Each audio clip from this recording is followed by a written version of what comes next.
فين احنا صوتنا عشانهم؟ ليه ما ننزلش؟ ليه نفضل نتكلم بس من بيوتنا؟ احنا خايفين من ايه؟ هيحصل ايه اسوأ من اللي حصل لهم؟ انا مكسوفة من دولتي،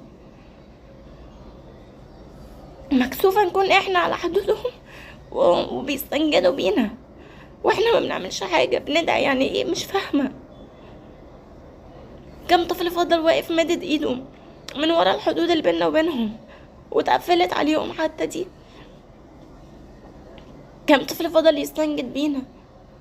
كم راجل كبير في السن فضل ينادي يا مصر واحنا لسه بنتفرج عليهم من بعيد لبعيد وبنقول بندعي؟ هنسيبهم لحد امتى؟ كم صرخة سيدة من غزة ما حركتكمش لحد النهاردة؟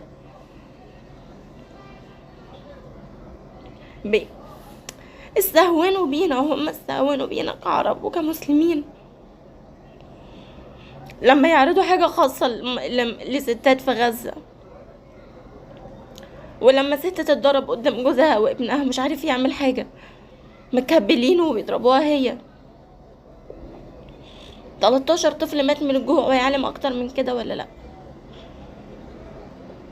ليه يعني؟ احنا خايفين من ايه؟ هيحصل فين ايه اسوأ من اللي حصل لهم؟ لو نزلنا هنبقى نضحي فيها ايه؟ هنعيش ونموت جبنة مثلا؟ فين احنا كمصريين 100 مليون واكتر؟ فين صوتنا؟ مليش دعوة بأي شعب تاني، احنا اللي على حدودهم. ليه تبقى الشاحنات واقفة طوابير عشان بس طفل ما يموتش جعان؟ كده كده كده كده بيموتوا. احنا حتى مش عارفين نأمن له لقمة ياكلها، ما يبقاش اسمه مات جعان.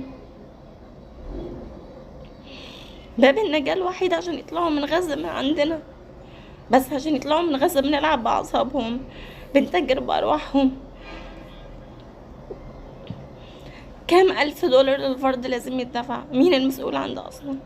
لا يمكن يكون رسمي. ازاي سايبينهم لحد دلوقتي؟ هنفضل ندعي لحد امتى؟ هما بيعرفوا يدعوا؟ لا، لو على الدعاء هما بيدعوا، هما اصلا اقرب لربنا مننا، بيعرفوا يدعوا، دي سيبوها لهم. ازاي الشوارع بالهدوء ده؟ اغاني رمضان انا بسمعها بتقهرني والناس مشغلاها في الشوارع. انتوا بتقولوا زعلانين وبتموتوا من القهر عليهم. احنا لو متنا قهر فعلا، انا ساعات بخاف انام يحصل لي حاجه، بس احنا لو متنا قهر هما بيموتوا بالفعل. يعني ايه طفل يدهس بالطريقه دي بدبابه وبيدهس حي؟ يعني ايه نوع العذاب اللي هو شافه؟